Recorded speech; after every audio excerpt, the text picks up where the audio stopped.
Jesus ayaa sheegay in uu ku faraxsan yahay inuu dhaliyay 4 gool kulankii xalay ee Carabao Cup oo ay 9 gool iyo baray kaga adkaadeen Burton Albion kaas oo ka dhacay kalcadda Etihad Stadium. shabakada caanka ee BBC ayaa daabacday waraysi uu bixiyay Gabriel Jesus kadib kulankii xalayto ee Super Hat-trick uu ka dhaliyay kooxda Burton Albion waxa uu yiri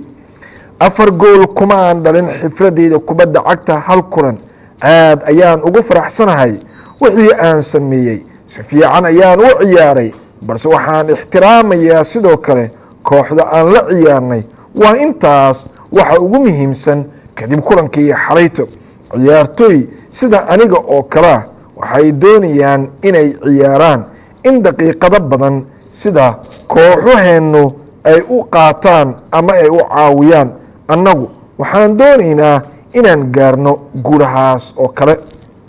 9 gool